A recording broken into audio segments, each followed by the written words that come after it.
Halo Sobat X Science, jumpa lagi dalam program kesayangan kita semua, X Science, Eksplorasi Sains.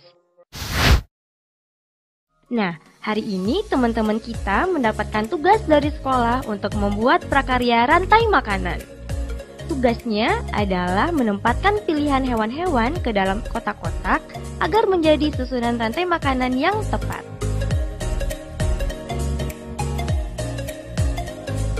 Sobat X Science, tahu tidak komponen apa aja sih yang terdapat dalam rantai makanan? Yuk kita saksikan bersama penjelasan narasumber berikut.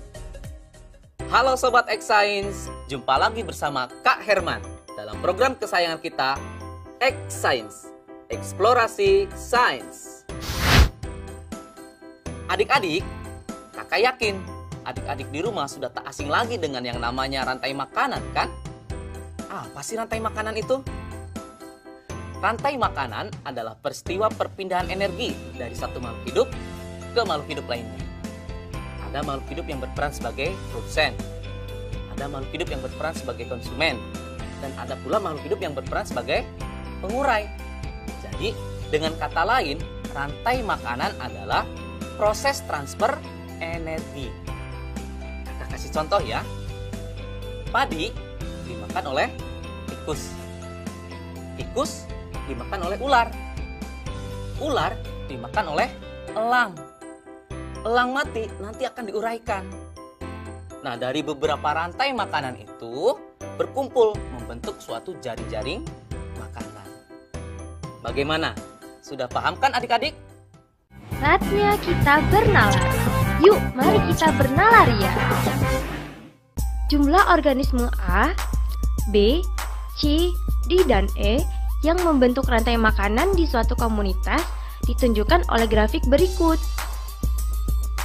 Susunlah urutan rantai makanan dengan tepat berdasarkan data yang ditampilkan grafik, serta jelaskan bagaimana membentuk rantai makanan tersebut.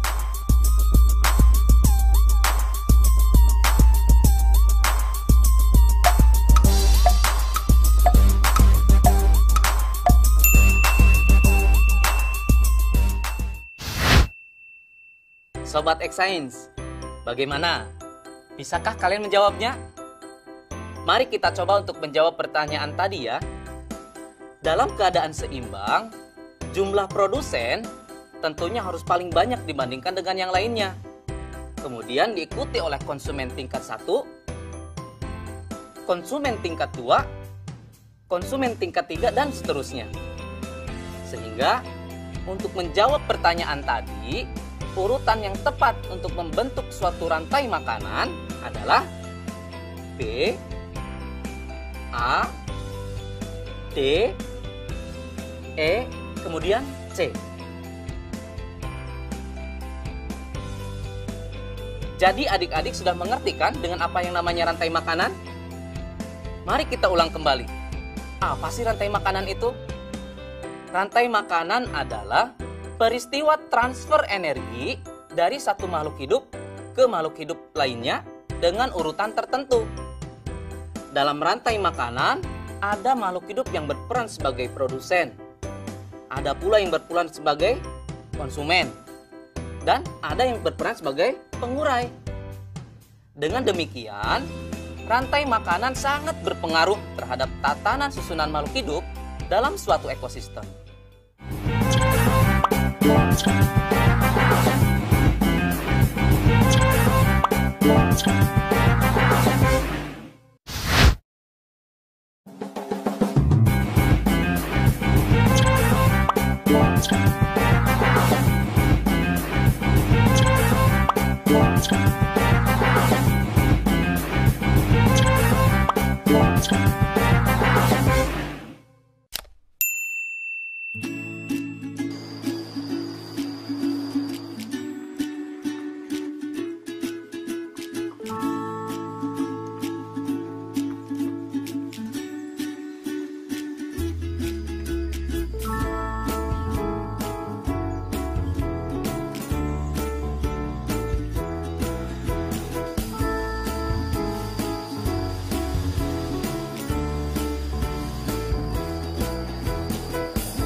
Teman-teman, kan kita dapat tugas tuh dari Bu Guru. Kita suruh nentuin konsumen sama produsen. Kira-kira yang mana ya? Kalau produsen itu makanan rusak, itu rumput. Kalau konsumen itu hewannya itu rusak. Kalau rusak itu makanannya berarti rumput. Nah, kalau rusak di hutan bisa dimakan harimau gak ya? Kayaknya bisa deh. Kayaknya bisa dah. Soalnya rusak itu kan harimau kan makannya daging.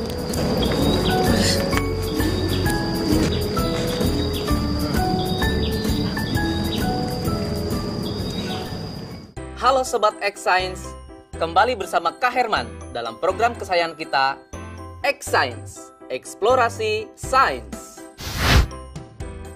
Adik-adik, kalian pasti penasaran kan bagaimana hubungan interaksi yang terjadi dalam jaring-jaring makanan? Yuk mari kita simak penjelasan berikut. Yang pertama adalah produsen. Produsen adalah makhluk hidup yang dapat membuat makanannya sendiri dengan bantuan sinar matahari. Prosesnya dinamakan fotosintesis.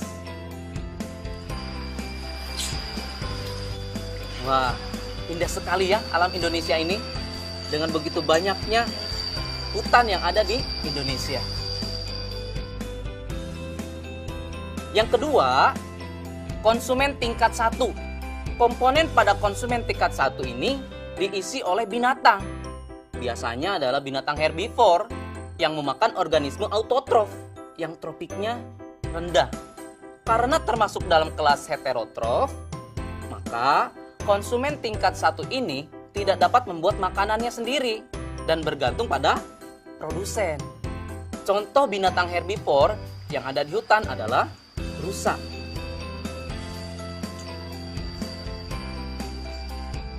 Yang ketiga, konsumen tingkat 2 atau tingkat berikutnya, yaitu adalah organisme yang menduduki tingkat tropik ketiga, disebut sebagai konsumen sekunder. Diduduki oleh hewan pemakan daging atau karnivora. Contoh dari organisme ini adalah serigala, harimau, ular, elang, dan masih banyak lagi. Posisi dari konsumen tingkat 2, tingkat 3, dan tingkat seterusnya bukanlah akhir dari jaring-jaring makanan. Sebab ketika nanti mati, tubuhnya akan diuraikan menjadi mikroorganisme yang akhirnya akan diserap oleh tanah. Yang terakhir, yaitu pengurai. Organisme ini bertugas menguraikan tubuh hewan yang sudah mati menjadi zat yang dibutuhkan oleh tanah. Fungsi dari komponen ini sangat berharga bagi kesuburan tanah. Proses rantai makanan akan berulang, di mana unsur yang telah diuraikan tersebut akan dimanfaatkan oleh tumbuhan untuk membuat makanan melalui proses fotosintesis. Contoh dari pengurai adalah jamur, bakteri, dan hewan kecil seperti cacing tanah atau belatung juga termasuk ke dalam pengurai. Saatnya kita bernalar. Yuk, mari kita bernalaria. Saatnya Sobat X Science menjawab pertanyaan nalaria berikut. Fatir sedang mengerjakan soal pekerjaan rumah tentang rantai makanan dan jaring-jaring makanan. Berikut ini adalah bagan jaring-jaring makanan yang ditampilkan salah satu soalnya. Pada jaring-jaring makanan tersebut, berapakah jumlah organisme omnivora?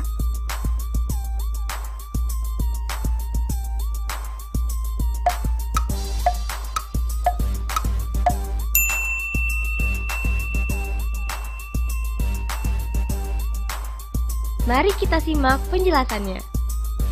Jika dimulai dari produsen F, maka jumlah omnivora adalah 2, yaitu H dan L. Karena H memakan F dan G, L memakan F, H, dan M. Jadi, adik-adik sudah mengerti kan dengan jaring-jaring makanan?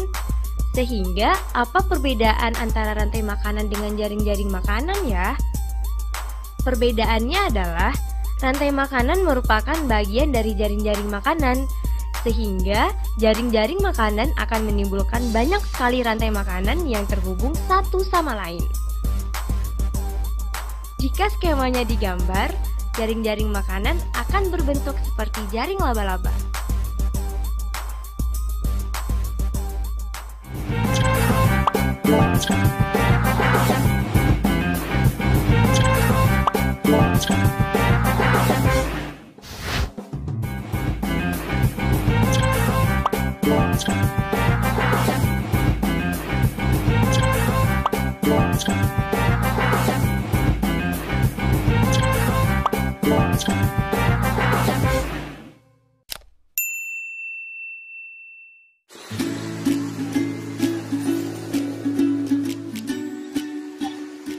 Halo Sobat Extens, kali ini kita akan belajar tentang ekosistem dan mengetahui bagaimana hubungan makhluk hidup di dalam ekosistem.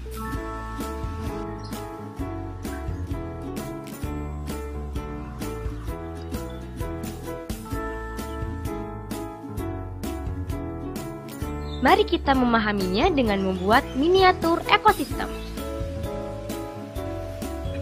Sebelum kita mulai membuat miniatur ekosistem, tahukah Sobat Extens apa itu ekosistem?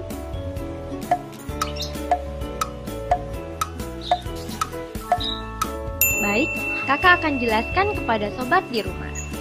Ekosistem adalah hubungan saling ketergantungan antara makhluk hidup dan lingkungannya.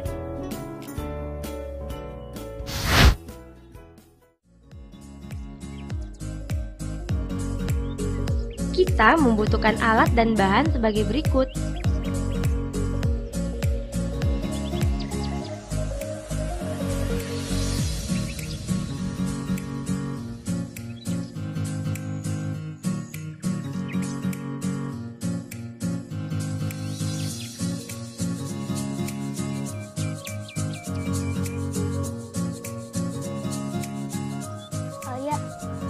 Ayo kita buat miniatur ekosistem hutan. Ayo. Kita ngapain dulu nih? Pertama, kita warnain sungainya dulu. Pertama, tentukan ekosistem yang ingin kita buat.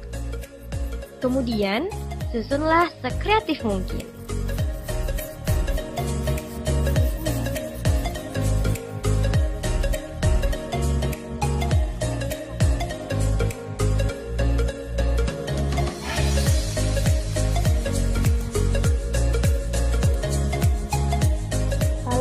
Taruh gambar kodok. Berikutnya, susunlah ornamen-ornamen miniatur hewan dan tumbuhan yang mendiami ekosistem tersebut. Adik-adik tunggu dulu. Sebelum kita masuk ke tahapan meletakkan ornamen hewan dan tumbuhannya, adik-adik harus tahu dulu nih, bagaimana hubungan interaksi makhluk hidup dalam suatu habitat yang mendiami suatu ekosistem. Pertama, hubungan mutualisme. Mutualisme adalah bentuk hubungan antar makhluk hidup yang saling menguntungkan satu sama lain. Contohnya adalah bunga dengan kupu-kupu. Mengapa sih bunga dan kupu-kupu disebut saling menguntungkan?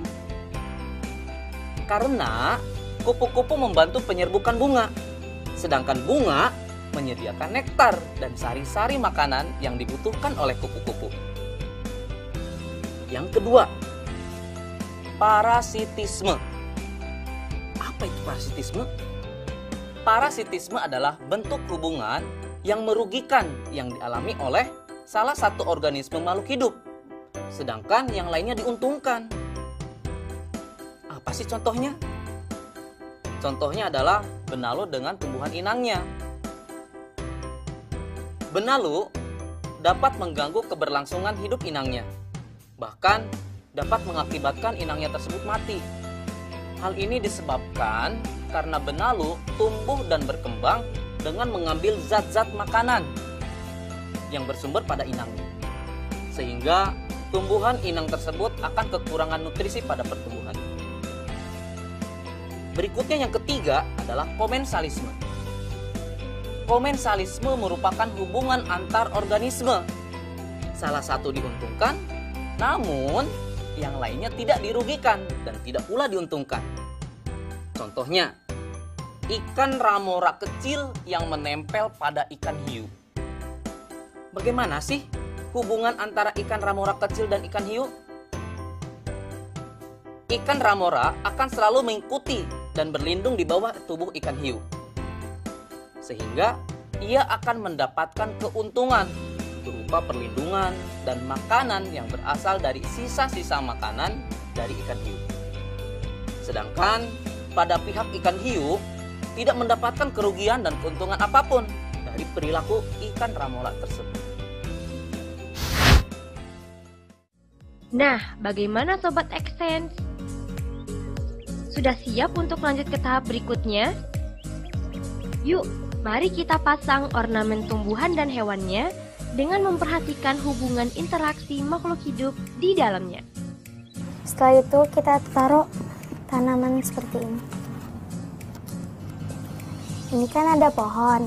Hewan yang memakan pohon ini, rumput ini yaitu zebra, kerbau.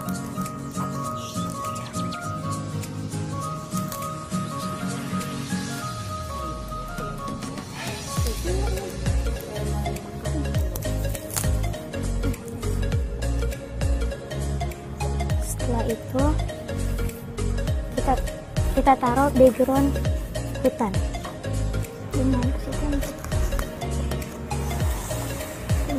Setelah itu Pastikan di sana terjadi hubungan yang setimbang dalam interaksi ekosistem yang kita buat. dan jangan lupa ditempelkan burung elang. Nah, di sini terlihat yang memakan rumput adalah zebra, kerbau hutan, dan kijang. Nah, hewan yang memakan daging di sini ada serigala dan elang. Ada cacing di bawah pohon yang sudah busuk. Dan miniatur ekosistem telah selesai kita buat. Mudah kan membuatnya? Selain membuat belajar menjadi menyenangkan, dengan membuat miniatur ekologi ini dapat meningkatkan kreativitas dan daya imajinasi kita loh sobat. Saatnya kita bernalar. Yuk, mari kita bernalaria. Saatnya Sobat X Science menjawab pertanyaan nalaria berikut. Ilustrasi berikut menunjukkan hubungan antar makhluk hidup di suatu ekosistem. Bacalah dengan teliti ya. Di suatu ekosistem, ada beberapa ekor hewan A yang suka memangsa hewan B. Sementara, hewan D menjadi mangsa hewan C. Daun sawi berlubang-lubang karena dimakan hewan D. Pada saat tertentu, seekor hewan E mengitari tempat tersebut untuk memangsa hewan A. Hewan C juga adalah makanan favorit hewan A. Hewan B menjadi pemakan produsen. Berikut ini yang merupakan bagan jaring-jaring makanan berdasarkan ilustrasi di atas adalah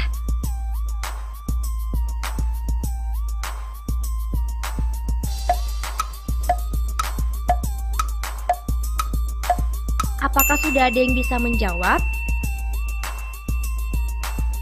Jawaban yang tepat adalah jawaban C.